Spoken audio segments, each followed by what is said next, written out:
అందరికీ నమస్కారం. మనందరికీ తెలిసినవే కదా, గోల్కొండ కోట, చార్మినార్. ఈ పేర్లు వినగానే మనకు టక్కున గుర్తొచ్చేది కుతుబ్ షాహీ వంశం. మన దక్కన్ సంస్కృతికి, చరిత్రకు ఒక రూపునిచ్చిన గొప్ప పాలకులు వాళ్ళు. కాని ఒక్క క్షణం ఆలోచించండి. కొన్ని వందల ఏళ్ల క్రితం జరిగిన ఆ కథలన్నీ మనకింత వివరంగా ఎలా తెలిసాయి? ఏంటి, టైం మెషిన్ వేసుకొని ఎవరైనా గతాన్ని చూసొచ్చారా? లేదు కదా. అక్కడే అసలు విషయముంది. మరి చరిత్రకారులు గతాన్ని ఎలా పునర్నిర్మిస్తారు? ఈరోజు మనం కూడా ఒక చారిత్రక డిటెక్టివ్లా మారిపోదాం. కుతుబ్ షాహీల కథ వెనుకున్న ఆధారాలేంటో వెతికి పట్టుకుందాం. మన పరిశోధనలో దొరికే మొదటి ఆధారం శాసనాలు, అంటే రాళ్లమీద చెక్కిన రాతలనమాట. చూడండి, కాగితాలు చిరిగిపోవచ్చు, మనం చెప్పే కథలూ మారిపోవచ్చు, కాని రాతిమీద చెక్కిన అక్షరం వందలేళ్లైనా సరే చెక్కు చెదరకుండా అలాగే ఉంటుంది. అందుకే ఇవి చాలా చాలా విలువైనవి. ప్రతి శాసనం ఆ కాలంలోకే మనం తొంగిచూట్టానికి దొరికిన ఒక కిటికీ లాంటిది. ఉదాహరణకు, బాద్షాహీ అషూర్ఖానా శాసనముందనుకోండి.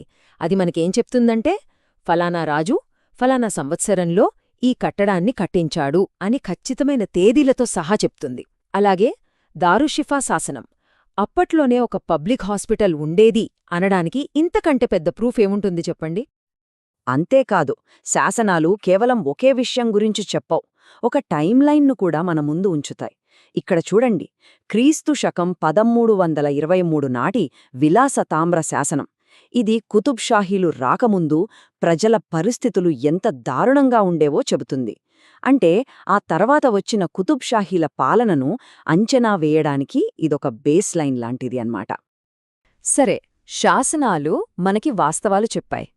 కాని ఆ వాస్తవాల వెనక ఉన్న కథ ఏంటి, ఎందుకు జరిగింది, ఎలా జరిగింది, ఈ ప్రశ్నలకు సమాధానాలు కావాలంటే మనం మన రెండో ఆధారమైన గ్రంథాల వైపు వెళ్లాల్సిందే. చరిత్రను పూర్తిగా అర్థం చేసుకోవాలంటే ఒకే వైపు నుంచి చూస్తే సరిపోదు. అందుకే మనకు రకరకాల సోర్సెస్ కావాలి. ఒకవైపు పర్షియన్ భాషలో రాసిన ఆస్థాన చరిత్రలుంటాయి. ఇవి ఎక్కువగా రాజులు, వాళ్ల యుద్ధాలు, రాజకీయాల గురించే చెబుతాయి. మరోవైపు మన తెలుగు సాహిత్యం, అలాగే విదేశీ యాత్రికుల రచనలు ఉంటాయి. ఇవి సామాన్య ప్రజల జీవితం ఎలా ఉండేది, వాళ్ల పండగలేంటి, వాళ్ల సంస్కృతి ఏంటి అనే విషయాలను మన కళ్లకు కడతాయి. ఇక్కడ చూడండి, ఇది చాలా ఆసక్తికరమైన విషయం. ఫెరిస్తా అనే ఒక గొప్ప చరిత్రకారుడు తన తారీఖ్-ఈ-ఫెరిస్తా అనే గ్రంథంలో మన ప్రాంతాన్ని తిలాంగ్ అని పిలిచాడు. ఆలోచించండి, వందల సంవత్సరాల క్రితమే ఈ ప్రాంతానికి ఒక ప్రత్యేక గుర్తింపు ఉండేదని ఈ ఒక్క మాట ఎంత స్పష్టంగా చెప్తోందో. సో మనకిప్పుడు 3 విభిన్న కోణాలు దొరికాయి. ఒకటి ఫెరిస్తా గ్రంథం, ఇది ఒక అఫీషియల్ రికార్డ్ లాంటిది. 2 యయాతి చరిత్ర, ఇది మన స్థానిక భాష, సంస్కృతిని చూపిస్తుంది. ఇక 3వది ట్రావర్నియర్ లాంటి విదేశీ యాత్రికుల డైరీలు. వీళ్లు బయటి వ్యక్తులుగా గోల్కొండ వజ్రాల మార్కెట్ల గురించి, ఇక్కడి జీవితం గురించి వాళ్ళు చూసింది చూసినట్టు రాశారు. చూసారా ఎంత బ్యాలెన్స్డ్ వ్యూ దొరుకుతుందో? సరే, ఇప్పటిదాకా మనం ఒక డిటెక్టివ్లా రకరకాల ఆధారాలను సేకరించాం కదా. శాసనాలు, గ్రంథాలు, యాత్రికుల రచనలు. ఇప్పుడు ఈ పజిల్ ముక్కలన్నింటినీ ఒకచోట చేరిస్తే కుతుబ్ షాహీల గురించి మనకు ఎలాంటి కంప్లీట్ పిక్చర్ వస్తుందో చూద్దాం. ఈ టేబుల్ చూస్తే మనకు చాలా క్లియర్గా అర్థమవుతుంది చరిత్రకారులు గతాన్ని ఎలా కడతారో. వాళ్లు ఒక్క సోర్స్ని నమ్మరు, అన్నింటినీ పోల్చి చూస్తారు. ఉదాహరణకు, కుతుబ్ షాహీలకు ముందు ప్రజలు కష్టాల్లో ఉన్నారని విలాస శాసనం చెప్తే, ఆ తర్వాత రాజకీయంగా వాళ్లు ఎలా స్థిరపడ్డారో ఫెరిస్తా గ్రంథం చెప్తుంది. మన సంస్కృతి ఎలా ఉండేదో యయాతి చరిత్ర చూపిస్తే, ఆనాటి ఎకానమీ, డైలీ లైఫ్ ఎలా ఉండేదో ట్రావర్నియర్ డైరీలు వివరిస్తాయి. ఇలా అన్నింటినీ కలిపితేనే అసలు కథ బయటకొస్తుంది.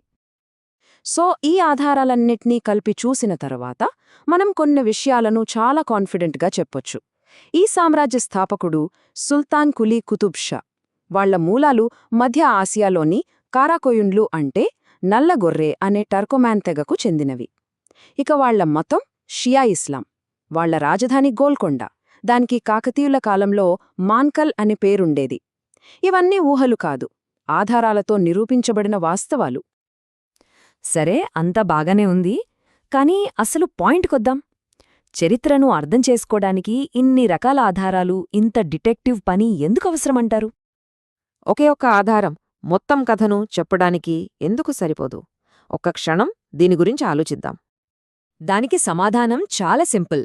ఎందుకంటే చరిత్ర అనేది ఒకే యాంగిల్లో తీసిన ఫోటో కాదు, అదొక 360 డిగ్రీల వీడియో లాంటిది. శాసనాలు మనకు ఫ్యాక్ట్స్ ఇస్తాయి, గ్రంథాలు మనకు కథను చెబుతాయి, యాత్రికుల రచనలు ఆ కాలం నాటి రంగులను, వాసనలను మన కళ్ల ముందుంచుతాయి. ఇవన్నీ కలిపి చూసినప్పుడే ఆనాటి ప్రపంచం నిజంగా ఎలా ఉండేదో మనకొక సంపూర్ణమైన, స్పష్టమైన చిత్రం కనిపిస్తుంది. అప్పుడే మనం చరిత్రను నిజంగా అర్థం చేసుకున్నట్టు.